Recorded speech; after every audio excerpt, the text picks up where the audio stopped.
دغه جنایت نه کوي، دغه جرم دې نه کوي، د موږ پیسې دې راخوشي کړي. د همدغه دپاره طالبان ورغلي.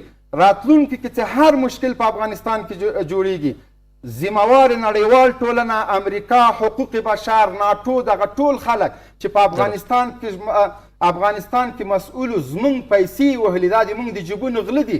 9.5 اربه ډالر دوی د موږ شتمني لوټ کړې ده. ولې چرا باید تعامل نشه؟ تعامل څنګه وشي؟ تعامل په معنا یو تعامل د یو غلامي ده. امریکا ماته د ښځو حقوق راوړاندې کوي. امریکا کې د ښځو حقوق چیرې دي؟ دا اوس عافیه صدیقي شپږ اتیا کاله قید ورکړی، هغه ښځه نه ده. په هلمند کې سلګونه ښځې ووژل، هغه ښځې نه وې. د ارګ په 1500 مترۍ کې یوه خور سنګسار کېږي، همدغه د امریکا د سفارت مخامخ هغه حقوق بشر نه و، هغه د ښځو حقوق نه. په باګرام کې دوی له ښځو سره څه وکړه؟ د افغان پیغلې د دوی په ډیرانو کې بربنډې راونه وتلې. په همدغه کابل کې د بندیخانو کې چې طالبان راغله څومره ښځې ازادې کړلې. د جنسي فقر نه استفاده دوی نه کوله. دغلته مردګاوخانې په کابل کې نه وې جوړې کړې. دا ټول د دوی خبرې دي، په زول لګیا دي. امریکا سره له غوز دریز نه خبرې کول دي. فقر له امریکا نه دلته پاتې دی. طالبانو مسؤلیت نه ده او طالبان به خپل مسؤلیت ادا کوي. سپاسگزارم. منتون آقای رحیم، ټولو نه مخکې تاسو ته د تاسو برنامې میلمنو ته او د تلویزیون ټولو کارکوونکو ته سلامونه احترامات وړاندې کوم. د قندوز پیښه واقعا یو دردونکې پیښه ده. امنیتي برخه کې ځینې کوتاهیان شته، ځکه د دې چاودنې لامل سو. داسې په جومات کې سوی ده، بیا د موږ په اهل تشیعرونو باندې شوې ده. نړیوال استخبارات په دې کې دوه موخې لري. دوی کوشش وکړ چې د ځینې هیوادونو له طریقه افغانستان په قومي لحاظ باندې وویشي، په تاجک، ازبک، پښتون، هزاره او ترکمان په دې باندې. د هغه په وړاندې د طالبانو بهترینه پالیسي د دې لامل شو چې د استخباراتو مخې ونیوله. اوس غواړي چې په مذهبي بنا باندې افغانان سره وویشي، افغانستان نه بیا یو دویمه سوریه یا عراق جوړ کړي، چې دا هم د استخباراتو یوه ناکامه دسیسه ده. زه فکر کوم په دې کې د سیمې د استخباراتو ترڅنګ نړیوال استخبارات لاس لري، دخیل دي پکې، تر څو په جوماتونو باندې په داسې مواردو کې حمله وشي چې زموږ د اهل تشیعرونو پرون شهادت ورسول. دا پیښه که موږ څومره وایو چې دردونکې ده، په دې باندې موږ خلاصیږو نه. خو یو شی زه تاسو ته وایم چې الحمدلله د پیښې نه وروسته هغه چا چې پلان جوړ کړی، پلانګذاري یې کوله، د 100 په تعداد کې هغه مجرمین نیول شوي دي، څه یې وژل شوي دي په جګړه کې او نور یې ژوندي نیول شوي دي. دا چې طالبان په دې مورد کې جدي اقدام کوي، دغه یوه لاسته راوړنه ده. دغه خلک زموږ هیله دا ده، د ولس هیله دا ده چې دا د زندان ته نه وړل کیږي. ځکه او په دې کې نورو لاسونه. اوس تاسو به تېره څو ورځې مخکې لیدلي وي چې د ضیا مسعود زوی د داعش نه ملاتړ اعلان کړ. ځینې نورو دغسې پخواني قمندانانو چې د امریکایانو په اوږو سپاره په کابل باندې حاکم و، دلته د خلکو حقونه خوړل، هماغه خلکو د داعش نه ملاتړ وکړ. هغوی وایي داعش هم خراسان غواړي، موږ هم غواړي، داعش هم د طالب ضد د موږ هم یو، داعش هم دا بلکل غلطه خبره چې داعش دی له تاجک قوم سره ونښلول سي. هیڅکله د تاجک قوم کې داعش شته نه، ځکه که داعشیان په تاجکو کې وای نو سرچشمه به یې له شمال نه وه. داعش په پښتنو کې ریښه درلودله، په پښتنو کې هم نه درلودله، په نور اقوام کې هم، خو سر یې له ننګرهار نه جګ کړل چې هلته تاجک ورونه نسته. دا چې اوس دوی په یو نوعه باندې دلته د قومیت ته لمن وهي، مذهبي جګړه شروع کوي، له دغه نه امریکایان هغه نړۍ چې دلته یې ماته خوړلې نور فایدې جګوي. طالبان د اسلامي امارت، د افغانستان د اسلامي امارت استخبارات، امنیتي مسئولین په دې برخه کې جدي ګامونه اخیستي دي او انشاءالله راتلونکي کې به د دغسې پیښو مخه ونیول سي. ولی با رسیدن قدرت طالبان در افغانستان، این اولین و آخرین هم نیست، به هر حالش در میدان هوایی کابل انفجار خونین رخ داد. بعد از اون حمله هایی که در ننگرهار، انفجارهایی که صورت گرفت، در تلاش هایی هم که صورت گرفت برای نابودی گروه داعش در کابل و همینطور هم در ولایت چاریکار، فکر میکنین چقدر یک تهدید بزرگ است؟ یعنی کی مسئول است حداقل که پاسخ بده که میتونه امنیت مردم را بگیره؟ مسئول خو امنیتي ارګانونه دي. دا خو موږ مسؤلیت په بل چا باندې نشو اچولی، لکه د تیر نظام غوندې چې موږ ووایو چې نه دلته مسؤلیت فرض که دلته به یوه پیښه کېدله موږ به ویل چې دا په اسلام آباد کې رهبري شوې ده او پنجاب د موږ په خلاف ده او ایران کې رهبري شوې. نه، دا له مسؤلیت نه تېښته ده. دا پیښه چې په هر ځای کې شوې وي، هر چا چې رهبري کړي وي، هر ادارې چې پکې لاس لري، مسؤلیت یې امنیتي ارګانونو ته راځي. دلته داعش دومره لوی سردرد نه ده لکه څومره چې دا خلک رسنۍ ورته لابي کوي. زه درته وایم داعش که هره پړه هر کار هر یو جرم سر ته رسیږي دلته پړه داعش اخلي.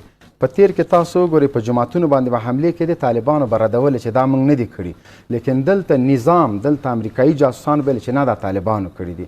اوس دا ثابته شوله چې تیر کوم طالبانو په جماعتونو باندې حملې نه دي کړي، تیر کوم طالبانو په عامو خلکو په عامه تاسیساتو حملې نه دي کړي. چې ښه بېلګه د قندوز وروستۍ پیښه ده او تیر کې هم په اهل تشیع ورونو باندې هیڅ کله طالبانو حمله نه ده کړې، هغه که په دای محرم کې و، هغه که په څلوېښتي د محرم کې و، هغه که د دوی نور مذهبي رسوماتو کې چې چاودنې شوي دي، همدغه خلک چې د شیعه له قوم نه د شیعهګانو له مذهب نه له دې نه غلطه استفاده کوي، دوی مشران ځانونه بلل دا حملې کولې او همدغه خلکو سره په رهبري. اوس چې څومره د سیمې استخبارات دي دلته که هر کار کوي پړه داعش ځکه اخلي، داعش دلته وجود نه لري. داعش غواړي چې خپل موجودیت دلته ظاهر کړي. داعش په کوم ځای کې د ګوره داعش دلته د افغانستان په ټوله سیمه کې په ټوله جغرافیا د افغانستان کې داعش مصالحانه جګړه نه لري. نو دغه نهکار پس کی میکنه خب وقتی که داعش نباشه؟ د سیمې استخبارات دلته چگونه مثلا امارات اسلامی ادعا میکنه ما امنیت را تامین کردیم، تامین میکنه. دلته ګوره مسئولیت خو ما درته ویلې چې اسلامي امارات ته راجع کیږي. دلته 20 کاله استخباراتو جګړه کړې ده، 100 کاله دلته د نړۍ استخبارات راغلي دي، تر اسرائیلو پورې دلته جګړه کړې، افغانان یې وژلي. عفو عمومي وشوله، هغه خلک چې د عفو عمومي نه غلطه استفاده کوي اوس هم نړیوال استخباراتو ته کار کوي. زه د هغوی کار بولم، هغوی نه مې یو احترامانه هیله دا ده چې ګورئ تاسو ته عفو وشوله، 20 کاله مو امریکانو ته جاسوسي وکړه، زموږ په کور مو چاپې واچولې، دا هیواد مو په کنډواله بدل کړل. دې وروسته هم که تاسو دا جنایت کوئ نړیوالو استخباراتو ته کار کوي. ګوره د هغوی د لکونو په تعداد کې د هغوی استخباراتي کارمندان دلته پاتې دي، دلته د سی آی ای پاتې دي، بلیک واټر پاتې دي، د موساد پاتې دي، د هندوستان پاتې دي، د سیمې د هیوادونو د استخباراتو کارکوونکي دلته ټول پاتې لاړ خو نه. پس فکر میکنم کار داعش نیست، کار جاسوسان است که در حکومت قبلی بوده. مجموع کې کار د ټولو استخباراتي کړی ده. دا چې مسئولیت داعش اخلي دا د داعش په ذوب باندې دلالت کوي. یعنی داعش دلته د طالبانو د عملیاتو مخه نیولې، د داعش د رشد مخه نیولې ده، د بل چا پریم په ځان باندې اخلي. تشکر. فکر میکنین که کسانی که قاتلین مردم افغانستان بودن، کسانی که در زندان ها بودن با آمدن امارت اسلامی آزاد شدن، حالا هم کسانی هستند که قاتلین مردم افغانستان است، مثل کسی که حمله را انجام میده در قندوز، و این بسیار سخت است برای کسانی که عزیزانشان را از دست میده و نمیدانه که شخصی از خانوادهش از طرف چی کسی و به چی دلیلی و به چی هدف قرار گرفته. یک حکومتی که اسلامی باشه، حکومتی که بگوید که ما تمامی تعهدات اسلامی را در کشور تامین میکنیم، چقدر فکر میکنید پاسخگو است در این زمینه؟ د اسلامي امارت ټول مسؤلین له الف نه تر یا پورې امنیتي ارګانونه، سیاسي ارګانونه، قضایي دا ټول مسؤل دي د ملت په وړاندې. دا اوس تیر نظام نشته چې موږ د دې ملت خلاوې پټې کړو په دې باندې چې دا له تیر نظام نه پاتې دي. خو یو شی د یادوړه ده چې په تیر د طالب په راتګ سره ټول زندانونه ما سوا د ننګرهار له زندان نه، دا د کابل امنیتي ادارو همدغه امرالله صالح، همدغه محب، همدغه غني د دوی په دستور باندې دا زندانونه مات شول تر څو دغه مجرمین بیرته راشي او په راتلونکي کې د طالبانو نظام ته سردرد پیدا کړي.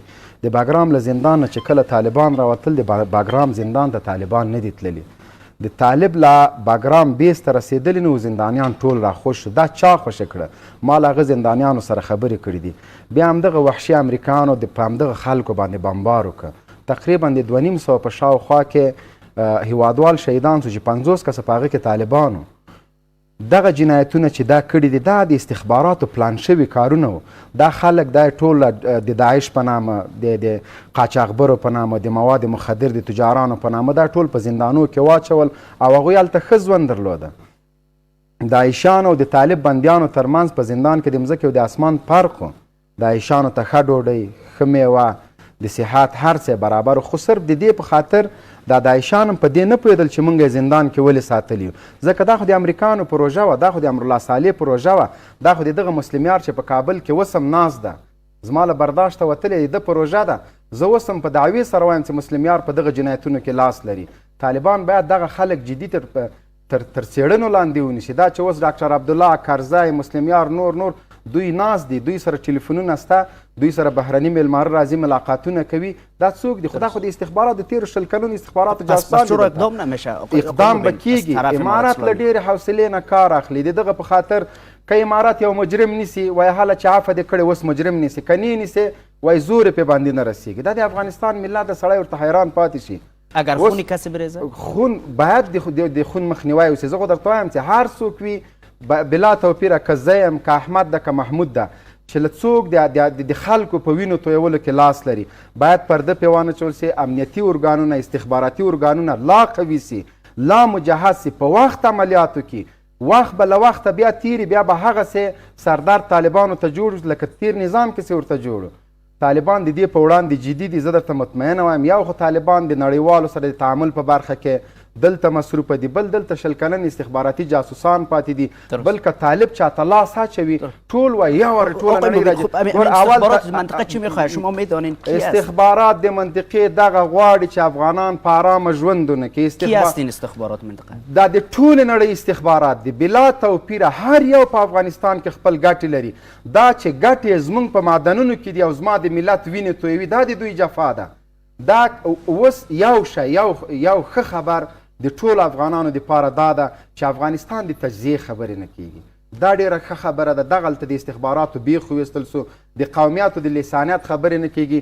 تیر ځل کې که څوک وایي چې د تاجک دومره فیصدي ده باید ژبه یې موږ پرې کړو. نه، موږ 100% یو، تاجک هم 100%، د پښتون هم ټول موږ کې فیصدي نشته.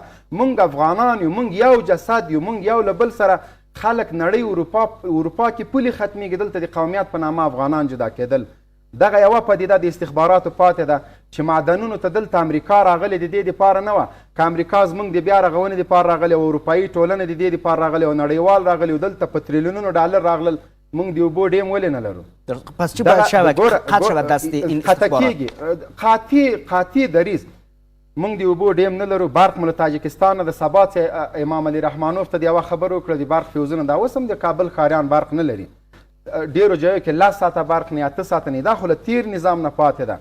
د طالبانو اول شی دا ده سالمه پالیسي، د استخباراتو لاسونه قطع کړي. که څومره فشارونه په موږ باندې راځي په دا اوس کې د راشي ملت دې موږ سره وزغمي. دا نه چې موږ سکل تنخواګانې لرو، موږ ډالري تنخواګانې لرو، ملت له لوږې مړ شو. هغه رقم هم نه ده چې رسنۍ ورته هوا ورکوي. کارونه کم شوي دي، همداسې د خلکو که ګټې کمې شوي، منافع کمې شوي دي، اخراجات هم کم شوي دي. یو سړی به په امنیتي سکتور کې زرګونه ډالر مصرف کوه امنیتي سکتور باندې، هغه امنیتي سکتور اوس طالبانو په مفته کې ورته نیولی. اوس که موږ قاطع نه شو لکه د بن کنفرانس غوندې، لکه نور کنفرانسونه د نړیوالو مداخلې مو د دې په خاطر باندې وزغملې چې نن به دوا راکړي، سبا اوړه راکړي، بله ورځ ډوډۍ راکړي، دلته سړک راته بیا افغانستان نه جوړیږي. که اوس نه موږ مشرانو باندې باید فشار رانوړو د امریکا په وړاندې، د ګاونډي هیوادونو په وړاندې. اوس نن او سبا د تورخم دروازه، د بولدک دروازې نه تاسو خبر هستئ چند روز میشه د سرحدي دروازې د پاکستان بندې دي. دا خو د یو فشار په دیالي په توګه کاروي. اوس که موږ هغوی ته وایو چې موږ وړه لرو، موږ مشرانو ته وایو چې موږ ډوډۍ نه لرو، موږ غوړي نه لرو، طبعا مشران مجبوره کیږي د پاکستان شرایط ومني. او کله اوس نه په وړاندې ودرېدل، پاکستان خپلې دروازې نشي بندولی، دروازې به خلاصوي، موږ سره به تعامل کوي. دا لار د تجارتي لار د ټول موږ نه زیات زیان پاکستان ته وړي. همداسې نورو هیوادونو سره اوس نه غوڅ دریځ پکار ده. د اشرف غني غوندې دریځ د موږ نه ده پکار، د غني غوندې د کرزي غوندې دریځ مو نه ده پکار چې د استخباراتو لاسونه ښه په موږ کې ننوځي، پس له هغې بیا د ایستلو د قطع کولو. آقای مبین فکر میکنید درد مردم را کوتاه بکنه این که این حمله ها دست استخبارات منطقه است؟ بله میتونه غم مردم را کم بکنه. سل په سله کې دغه وینه خو چې تویږي. اول خو زه دا وایم چې که چېرته زموږ مشران د تیر نظام غوندې وزیرانو غوندې ځان نه سیمټي دیوالونه تاو کړل، ځان یې مسؤونه که، ملت یې د بمونو چاودنو ته پرېښود، بیا په دې پوه شه چې دا نظام او د هغه نظام ماته توپیر نشته. او که چېرته همدغسې چې څنګه د ملت وینې تویږي او موږ یې د دفاع په خاطر خپلې وینې توی کړو، بیا د ملت د وینې تویېدلو لړۍ بندېږي. که زه مسؤونه وم، ته مسؤونه وې، تا ته ګاردان او سیکورټي و سیمټي دیوالونه او د ارګ دننه ناست وې، زه خبر شوم د ارګ د سیمټي دیوالونه دام لرې کوي موانع. بیا په خپله دا خطر مشرانو ته متوجه کیږي. بیا مشران مجبوره دي چې د ځان او د ملت د دفاع په خاطر اقدام وکړي. که زموږ مشران مسؤونه و لکه تیر غوندې سیمټي دیوالونه ځانه تاو شوي، بیا د ملت خدای په امان شي، بیا د ملت څوک دردمن نه دي. او که چیرته دغسې جدي و لکه اوس چې دي، دغسې په ملت باندې زړه خوږېده، دغسې له ملت سره یو رقم سبزي خوړله، همدغسې لکه ملت چې په وږی ناست و دوی هم ورسره و، بیا دا نظام سل په سله کې جوړېږي، د موږ ملت به غني کېږي. بله خوشخبري خلکو ته ورکوم، نړیواله ټولنه، امریکا، اروپایي اتحادیه، مؤسسات، دا ټول افغانستان ته راتلونکي دي، مرستې به کوي، دا هیواد یوازې نه پرېږدي. ولی اینا را فکر نمیکنه استخبارات منطقه را بیشتر هم بسازه؟ چیزی که شما نگرانش هستین؟ نه، خو دلته خو موږ ورته اصول لرو، مقررات لرو. دا شی خو نسي کېدلی لکه تیر غوندې چې مؤسسات د په هر نامه باندې راځي دلته د خلک موږ ته پړسوي. دغه چې اوس نړیوالو مرستې نه کوي دلته، خو دلته ورته اصول کېښودل شوي چې په دغه مقرراتو ما سره مرستې وکړئ. تاسو د مجاهد صاحب خبرې وانه اورېدله چې د یو پاکستاني خبریال ترنه پوښتنه وکړه چې د امریکایانو د نړیوالو مرستې مشروطې دي ځکه تر موږ زیات اندازه پاکستان ته لګېږي. پاکستان په میلیاردونو ډالر قرضداره ده. ټول شرایط اوس که پاکستان اسلامي نظام غواړي د قرضونو له وجې نسي غوښتلی، هغه د نړیوالو قرضداره دی. موږ په شرایطو نه غواړو، سختی تیرو، تکلیف تیرو، له ملت سره یو جای تیرو، هغه مړی د زهر شي چې زه خورم ملت مې وږی. آقای مبین، من میخوایم از شما بپرسم که یکی از فامیلای کسانی که قربانی شده در حمله انتحاری دیروز، پدر با 2 پسرش شهید شده و فامیلش هم دیگر مردی نداره که نانآور خانوادهش باشه. فکر میکنین بر اونا کی پاسخ باید بگه؟ برای اونا پاسخگو اینمی ادارات امنیتی است. ادارات امنیتی است کسی که کوتاهی کرده.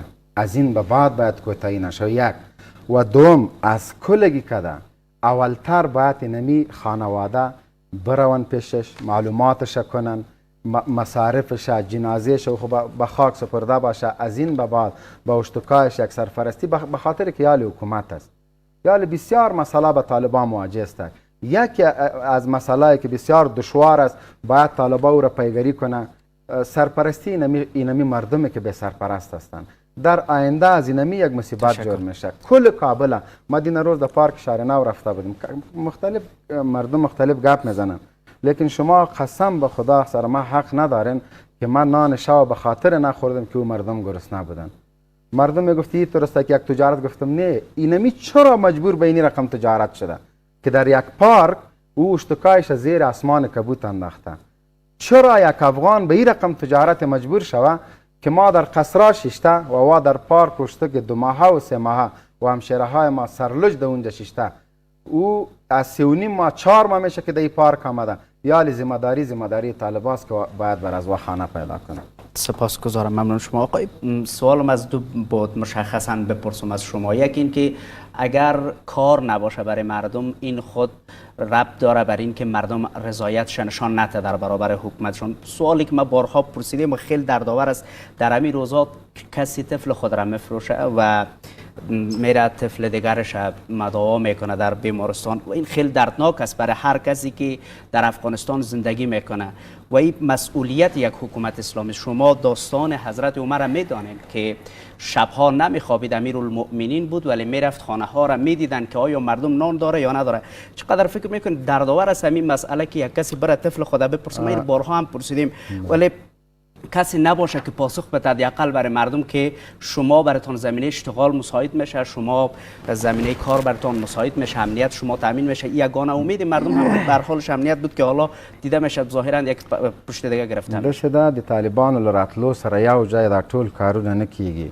دلته 2.5 تریلیون ډالر افغانستان ته راغلل، خو د همدغه 2.5 تریلیون ډالرو په موجودګۍ کې چې افغانستان ته راغلي دي، دلته د نړیوالو فوز راغی، دلته انجینران راغله، دلته ډاکټران راغله، دلته د دنیا ساینسدانان راغله، دلته د دویم مفکر په نامه یو غل په ارګ کې ناست و چې مفکر جهان یې ورته ویلې، دا راغی. د دوی په موجودګۍ کې په همدغه د شارناو په پارک کې خلکو خپلې جینکۍ خرڅولې، د دوی په موجودګۍ کې د اردو یو افسر خپله لور خرڅه کړې. نه مقایسه نه کوم، د هغوی په موجودګۍ کې د اردو یو عسکر په پکتیا کې خپله لور خرڅه کړې وه د هغوی په موجودګۍ کې د اردو عسکر راتلل په باسکلونو باندې په دروازو کې سوال ټولوه د همدغومره د نړیوالو مرستو په موجودګۍ کې د هر غله و غاصب د لسګونو کورونو په موجودګۍ کې هلته داسې حالت چې خلکو له لوږې او له فقر سره مخ شو دغه لوږه او فقر دا په طالب مه وراړوئ طالب راغی 2 میاشتې کېږي چې طالبانو کابل فتح کړی دا یې په انتخاباتو نه دي نیولې دلته خونړۍ جګړه شوې ده دلته د امریکا امپراتوري نړېدلې 2 میاشتې وروسته بیا هم 10 ورځې امریکایان په د میدان هوایي د کابل کې وو ټوله هوا ډرون تیارو نیولې او د دوی استخباراتي شبکې ټولې فعالې وې کله چې امریکایان له افغانستان نه ووته په 1 د اګست باندې 12 بجې د شپې له افغانستان نه ووتل په دې معنا چې طالبان مکمل په هیواد حاکم شو او د افغانستان 100% خاوره طالبانو تر کنټرول لاندې شوله دلته موږ مرزونه لرو دلته داسې اقتصاد پریښی ټولې ادارې دوی فلج کړې وې د باګرام د بیس په شمول باندې چې اوس د مشر خبره وکړله چې هلته چینایان راغلي زه فکر نه کوم چې چینایان راغلي وي البته که ځینې تخنیکي انجینران راغلي وي د دې په خاطر چې له باګرام نه طالبان غواړي استفاده وکړي په باګرام کې ناستې وشي تیاري راشي دا بین المللي میدان ده دا د افغانستان ملکیت او خاوره دا د امریکانو خاوره نه دلته که چینایان راځي که جاپانیان راځي که موږ هندوان راوړو که پاکستانیان راوړو د موږ خاوره ده د موږ اختیار ده امریکان به په دې اکشن نه اخلي امریکان که نه ران وای د باګرام بیس به یې ساتلی موږ امریکان له باګرام نه مړې سترګې مات شرمېدلي شړلي دي اوس دا د موږ خاوره ده موږ پوهېږو کار هم پوهېږي امریکا رضالت کوي منافقت کوي شیطانت کوي په جګړو کې پس این مذاکره برای چیست مذاکره د همدې دپاره ده په جګړې کې د امریکا ګټې دي مذاکره د دې دپاره ده چې امریکا ورته تړون مخکې کوي چې دغه د تړون ما سره د دا ژمنې کړي دي د دغو ژمنو په مقابل کې ما ته پرېښیه چې عسکر د افغانستان نه ژوندي وځي که نه موږ د دې توانایي درلودله دا صلاحیت او قوت مو درلوده چې د امریکایانو تر اخري عسکره لکه انګلیسان مو چې وژل دوی مو وژنو له افغانستان نه یوباسو دا ځکه دا زموږ خاوره ده او دا صلاحیت موږ درلوده دا چې امریکایانو ته مو لار ورکړه د دې په خاطر مو ورکړه چې د دې هیوادوالو کړاو کم شي یو کال جګړه را لنډه شي یو کال مخکې موږ امن ته لاړ شو دویمه خبره د موږ کنګل شوي پیسې دي امریکا به مجبورا د افغانستان پیسې را خوشي کوي دا د امریکایانو مجبوریت ده او دا زموږ حق ده دا امریکایان موږ ته خیرات نه راکوي پاتې شوه نوره نړۍ موږ له چین سره رقم روابط چې کوو دا د اشرف غني نظام نه ده چې امریکایان به موږ ته روابط کوي دا د کرزي نظام نه ده چې موږ ته به ډیپلوماسي کوي موږ زړه چې له روسانو سره تعامل کوو تاجکستان سره یې کوو چین سره یې کوو افریقا سره یې کوو شمالي کوریا سره یې کوو جنوبي کوریا سره خپل اختیار مه ده بهرنی سیاست بهرنی پالیسي اقتصادي پالیسي ټول زموږ په لاس کې ده زموږ کنګل شوي پیسې د راخوشي کې ټول مشکلات زموږ پرې حل کېږي موږ د مامورینو تنخواه ورکوو دغه اقتصادي چرخه چې اوس جام پاتې ده مسؤلیت یې موږ په طالبانو باندې وراړو په کابل بانک او په ملي بانک کې څومره شتمني وه زه تا نه پوښتنه کوم نن که هیوادوالو وږي دي دا خو د طالبانو مسؤلیت نه ده هیوادوالو ټیکس ورکړی د غلو له ارګ نه ځان سره ډالر یوړي د امرالله صالح په کور کې 2 میلیونه ډالر دلته پیدا شو په میلیونونه 800 میلیونه ډالر د امرالله صالح په لیکلي په دوبۍ کې دي چې د دوبۍ حکومت یو څه ورکړي نورې پرېښي دي دا نورو څومره وړي دي دا چې په کابل کې سرمایه ګزاري کړي په میلیاردونو ډالر یې په خپلو شتمنیو لګولي دي محقق څومره وړي دي دا نورو لنډغرو څومره وړي د پارلمان وکیلانو څومره وړي دي دا ټول غلا دوی وکړه حکومت ټیکس ورکړی عوامو غلا دغه څو کسانو کړی دغه غلو لنډغرو کړی چې د بي 52 تر وزر لاندې موږ وژلو چی میکنن اونا کردن چی میکنن د نظام یو میاشت کېږي چې نظام سقوط شو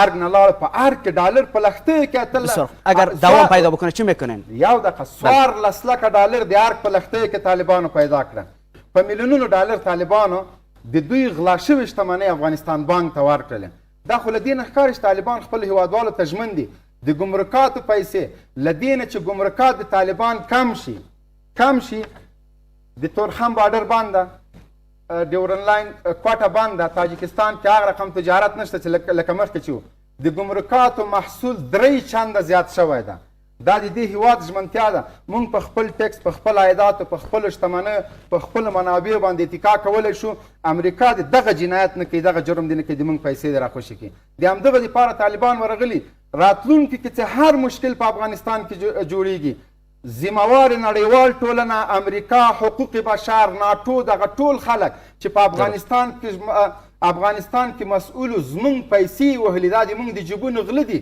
9.5 اربه ډالر دوی د موږ شتمني لوټ کړې ده. ولی چرا باید تعامل نشه؟ تعامل څنګه وشي؟ تعامل په معنا یو تعامل د یو غلامي ده. امریکا ماته د ښځو حقوق راوړاندې کوي. امریکا کې د ښځو حقوق چیرې دي؟ دا اوس عافیه صدیقي شپږ اتیا کاله قید ورکړی، هغه ښځه نه ده. په هلمند کې سلګونه ښځې ووژل، هغه ښځې نه وې. د ارګ په 1500 مترۍ کې یوه خور سنګسار کېږي، همدغه د امریکا د سفارت مخامخ هغه حقوق بشر نه و، هغه د ښځو حقوق نه. په باګرام کې دوی له ښځو سره څه وکړه؟ د افغان پیغلې د دوی په ډیرانو کې بربنډې راونه وتلې. په همدغه کابل کې د بندیخانو کې چې طالبان راغله څومره ښځې آزادې کړلې. د جنسي فقر نه استفاده دوی نه کوله. دغلته مردګاوخانې په کابل کې نه وې جوړې کړې. دا ټول د دوی خبرې دي، په زول لګیا دي. امریکا سره له غوز دریز نه خبرې کول دي. فقر له امریکا نه دلته پاتې دی. طالبان مسؤلیت نه ده او طالبان به خپل مسؤلیت ادا کوي.